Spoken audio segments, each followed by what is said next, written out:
Hello, everyone, and welcome to today's podcast. My name is Alex, and in this episode, I want to talk about how learning English can truly change your life. This is not just a lesson or a study guide. This is a real conversation about mindset, habits, and consistency.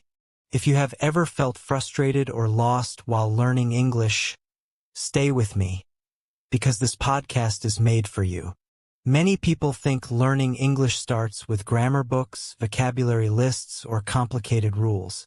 But the truth is, learning English starts in your mind. It starts the moment you decide that English is not impossible for you. Once you change the way you see the language, your progress becomes faster and more natural. When I started learning English, I felt overwhelmed. There were so many resources, so many opinions, and so much pressure to sound perfect.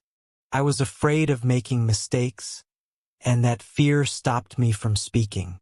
Looking back, I realized that fear was my biggest enemy, not grammar or pronunciation. One important thing I learned is that English is not a school subject. English is a skill, and skills are built through repetition, exposure, and patience. Just like learning to drive or play an instrument, you improve by doing, not by memorizing rules all day long.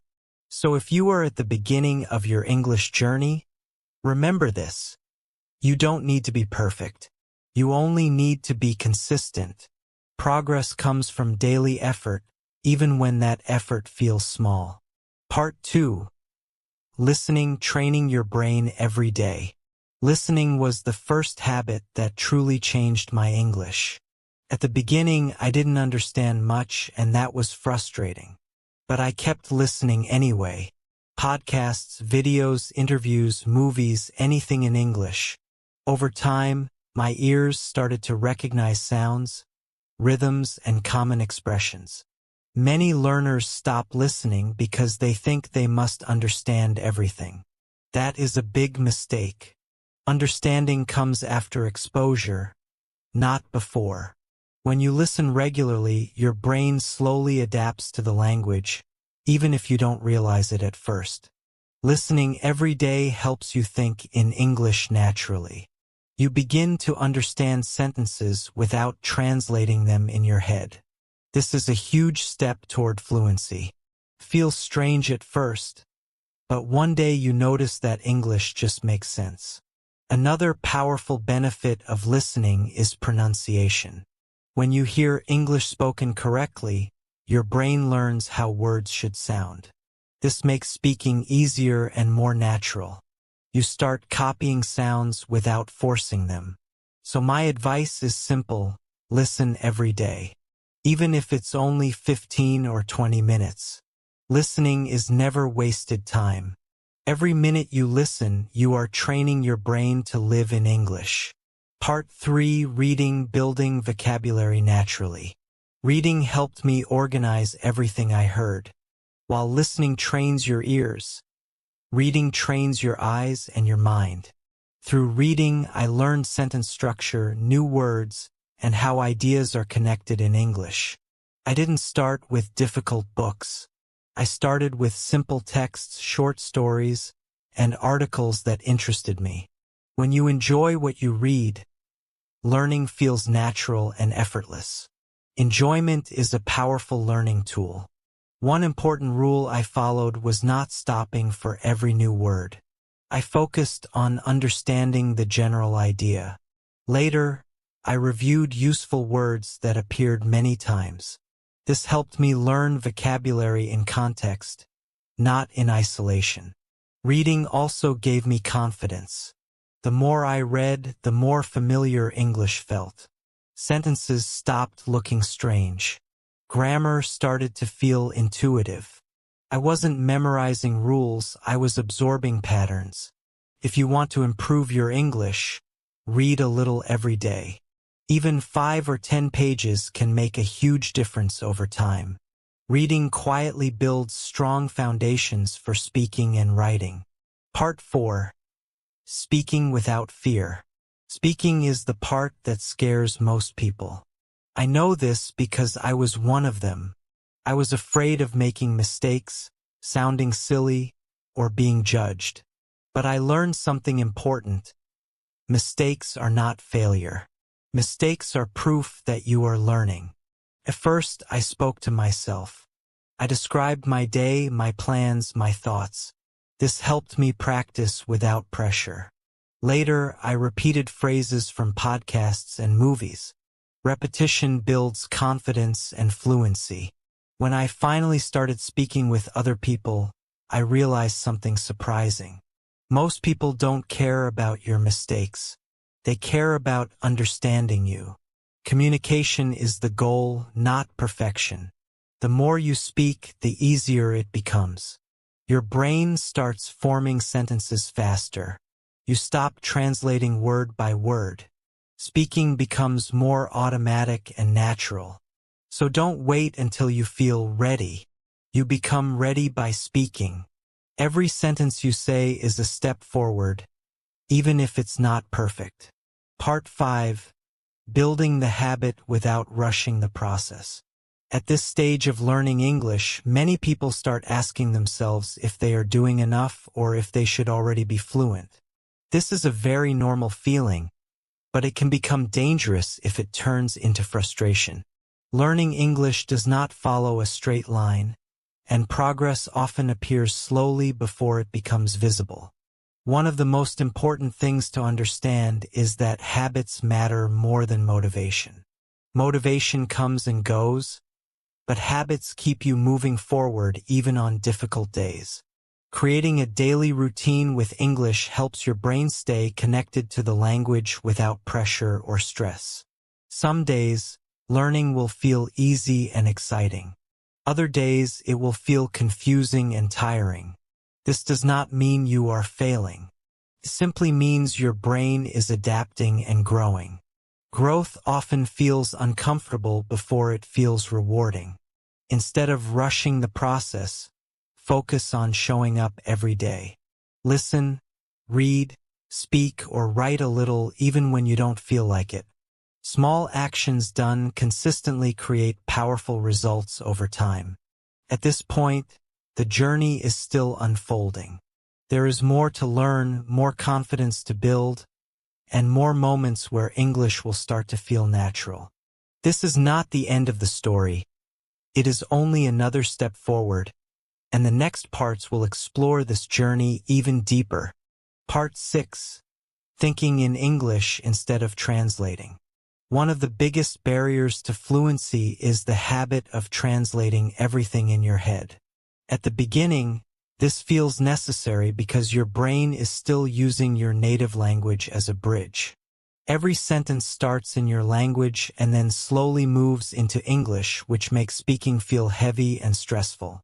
Thinking in English does not mean knowing every word. It means connecting ideas directly to English sounds and structures.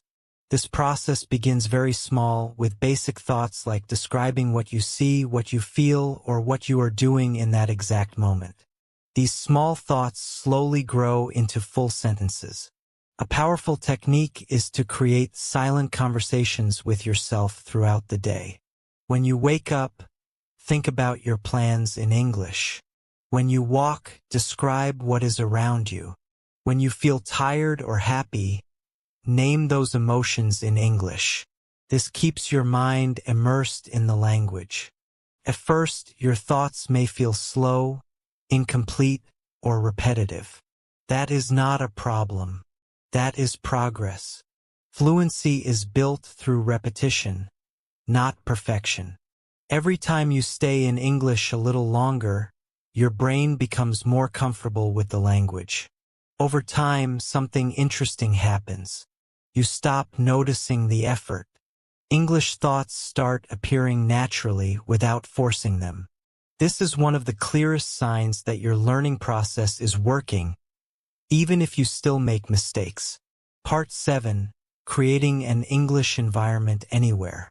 Many people believe they need to live in an English-speaking country to become fluent. While immersion helps, it is not the only way. You can create your own English environment no matter where you live. if you are intentional about it. An English environment starts with your daily inputs. The music you listen to, the videos you watch, the podcasts you play, and the content on your phone all shape how your brain interacts with the language. Small changes in these areas can make a huge difference over time. Replacing just one habit can transform your learning. For example, watching short videos in English instead of your native language, or listening to English podcasts while doing daily tasks. These moments add up and keep English present in your life. Your phone can become one of your best learning tools. Changing the language settings, following English content creators, and reading comments in English helps you absorb real, natural language used by real people. When English becomes part of your daily routine, learning stops feeling like studying. It becomes something natural, something that surrounds you. This constant exposure makes improvement inevitable. Part 8. Vocabulary that actually stays in your mind. Many learners struggle with vocabulary because they try to memorize long lists of words. The problem is not memory, it's context. Words learned without context are easy to forget and hard to use in real conversations. The best way to learn vocabulary is through repetition in real situations. When you hear the same word in a podcast, see it in a text, and later use it in a sentence, that word becomes part of your active vocabulary. Instead of learning hundreds of new words, focus on mastering the most common ones. Common words appear everywhere, and knowing how to use them correctly gives you more power than knowing rare vocabulary.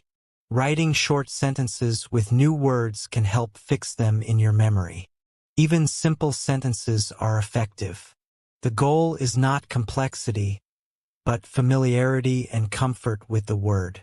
Over time, your vocabulary grows naturally. You stop forcing words into your mind, and instead, they start appearing when you need them.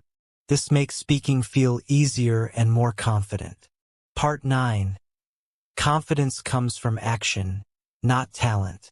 Many people believe fluency depends on talent, but confidence is built through action. The more you use English, the more confident you become. Confidence is not something you wait for, it is something you create. At the beginning, speaking may feel uncomfortable and awkward. That feeling does not mean you are bad at English. It means you are doing something new. Growth always feels uncomfortable before it feels natural. Every small success matters. Understanding a sentence without translating, expressing an idea clearly, or finishing a conversation in English. All of these moments build confidence slowly and quietly. Comparing yourself to others can destroy motivation. Everyone's journey is different. Some people speak early, others understand deeply before speaking. Both paths are valid and lead to fluency. When you focus on progress instead of perfection, confidence grows naturally. And with confidence, English stops feeling like a barrier and starts feeling like a tool. Part 10. Staying on the path without burning out. As your English improves, it is important to maintain balance. Studying too much, too fast, can lead to exhaustion and frustration. Learning a language is a long-term commitment, not a short challenge. Listening to your energy levels helps you stay consistent. Some days you may want to study deeply, and other days light exposure is enough. Both are valuable and keep you connected to English. Enjoyment is a key element of long-term success. When learning feels enjoyable, you are more likely to stay consistent. Choose content you like, topics that interest you, and formats that fit your lifestyle. Progress is often invisible in the short term. Weeks may pass without noticeable improvement, but suddenly everything feels clearer. This delayed progress is normal and part of how the brain learns languages. At this point, the journey continues. There are still new habits to build, new challenges to face, and deeper levels of understanding ahead. The story is far from over, and the next parts will explore even more powerful strategies to keep moving forward.